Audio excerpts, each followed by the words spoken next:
is not written. That means that it's not also made by the parliament, so it's not a written law, and also it's a case law.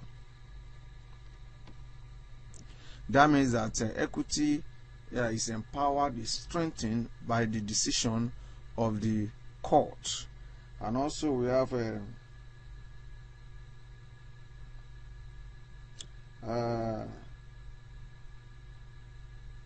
it is developed by the Court of Chancery. It is developed by the Court of Chancery.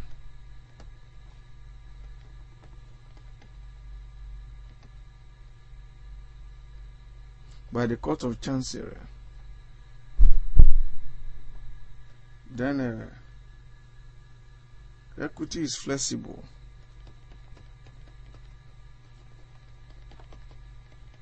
Equity is flexible.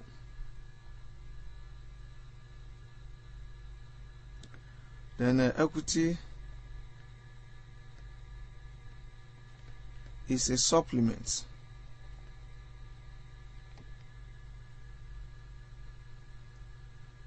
to the rule of common law. It's a supplement to the rule of common law. So these are the 5 points I would like to mention here. So as part of the features or characteristic of equity, it is not written. So it is not written, it's not in any written document. It is developed, it is not written, so it is not made by the parliament. So it's also a type of law, just like common law, being handed over from one generation to another. And also is number 2, is also a case law. It is being empowered by the decision of the judges, that is the court. And also it is developed by the Court of Chancery. The Court of Chancery developed Court of Equity, developed equity. And also it is flexible. It means that it is not as rigid as common law. It allows Court of Chancery or Court of Equity wants to hear people, want to see the differences between the issues before making decision. And also it is a supplement to the rule of common law. So it is a supplement, means that it is there to support, to assist common law, not to cancel common law, but where common law is having some lapses. So equity is there to amend the lapses, okay, to try to adjust and to bring meaning into what the common law is actually talking about, so that it will be acceptable.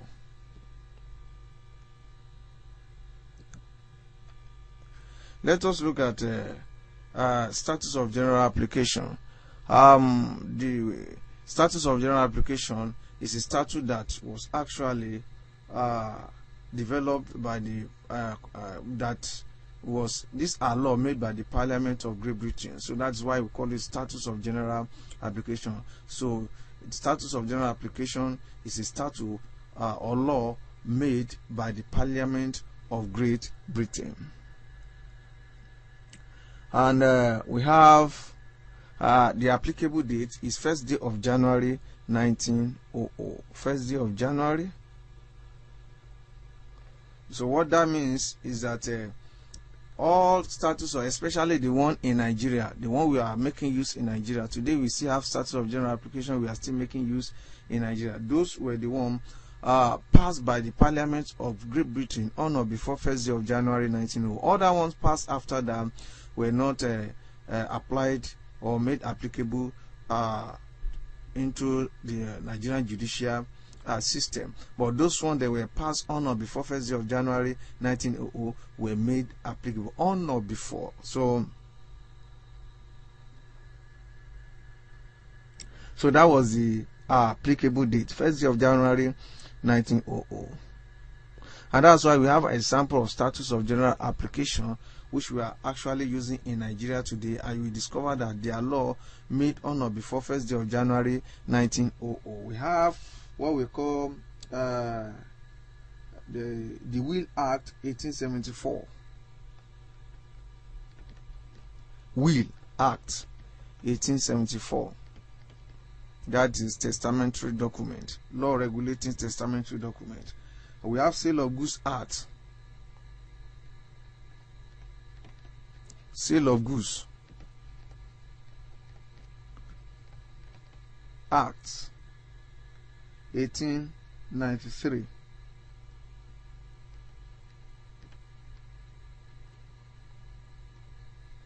And we have Bill of Exchange Act 1882.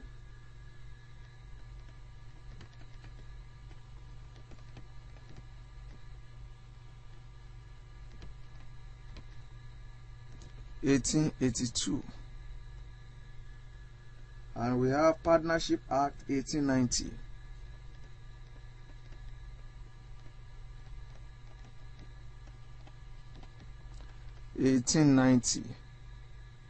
So we have Infant Relief Act of 1874. Infant Relief Act 1874. So these are examples of a status of general application. They were passed by the Parliament of Britain, and they were brought into Nigeria to be administered, or to be made use by courts in Nigeria.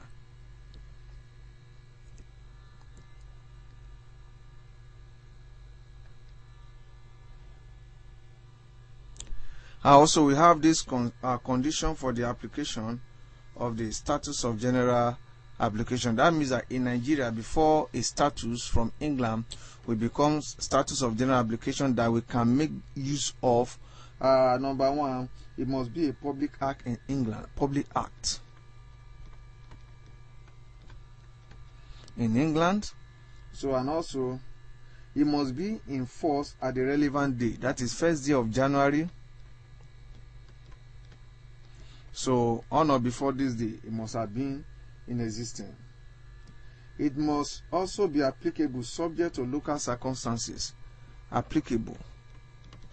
It must be applicable. That means that a court in England must have been applying it to settle issue. And also, it must not be consistent to Nigerian to local legislation. It must not be inconsistent. So that means that it must agree with local legislation. So it must be in agreement with local legislation. So that is the condition for the application of the status of general application. So that means that before this status of general application we are mentioned about, before they were part of laws in Nigeria, they passed through all this. These were the condition they all passed through. So those laws that passed through this very condition were made applicable so to Nigeria, became part of Nigerian law. Let us look at Nigerian legislation. So this also, we are finished with the received English law. This is another important source of Nigerian law. So it is also part of the primary sources. So we have Nigerian legislation. Nigerian legislation means that law passed by our lawmakers. So in Nigeria today, we have the National Assembly and the State House of Assembly. These are the two constituted body that passed law in Nigeria. So the National Assembly passed what is known as Act of National Assembly, while the State House of Assembly passed what is known as law of a state. We have law of Lagos State, law of Ogun State, law of a state. So these are the two same institution at the national level and at the state level that pass law, that make bills to become law.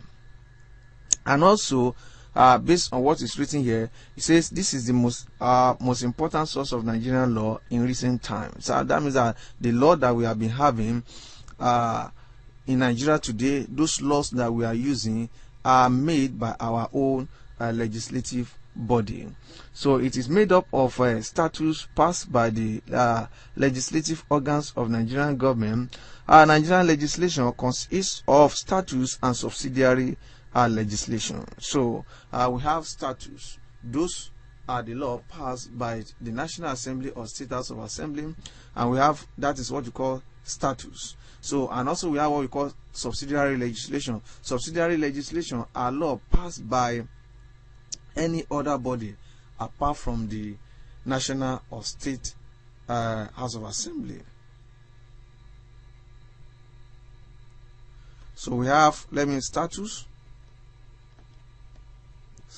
statutes. So, and also we have subsidiary legislation. This subsidiary legislation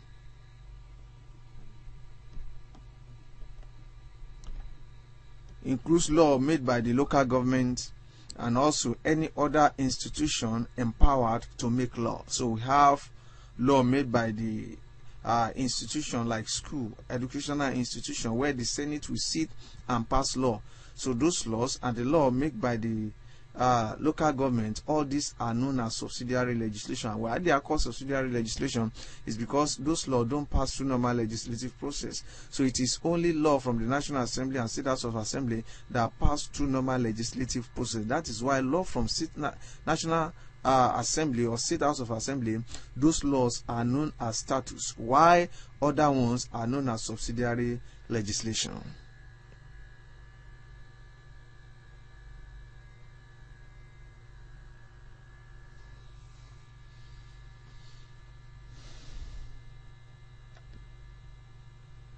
Let us look at an example of a Nigerian statutes.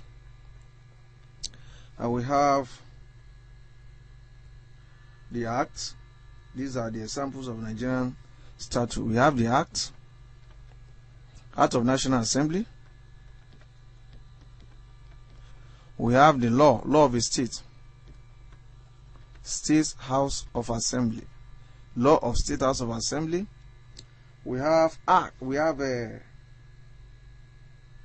decree.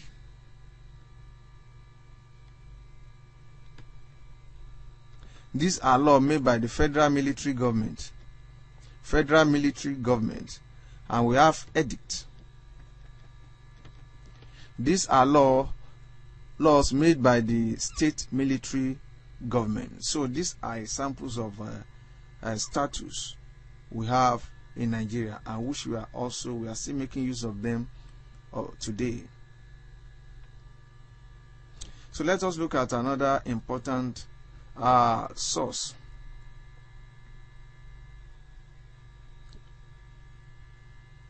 of Nigerian law, and it is known as a customary law. It is very important. The customary law consists of rule of customs accepted by members of a community, and it is agreed as binding among them. So that is customary law. In Nigeria, we have customary law that governs our activities. We take customary law to be our law. So it is customary law is a law that developed from us and is being handed over from one generation to another. So that is, so common law is also not written. So it is being handed just like customary law. So we are talking about customary law. So let me make that correction. So common law is the one peculiar to the people of England, which we are making use in Nigeria now. So customary law is the one that we have now. So customary law. So what we have now, we have in Nigeria, we have customary law that is so common to each tribes in Nigeria. So each ethnic group is having one customary law or the other. So, and in Nigeria we have two. The customary law is divided into two because of our system of our religion, the type of religion we practice in Nigeria. So customary law is divided into two. We have what we call ethnic customary law,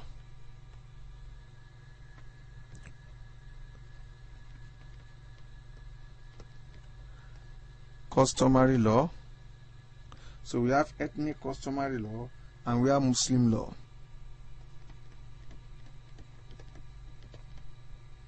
So ethnic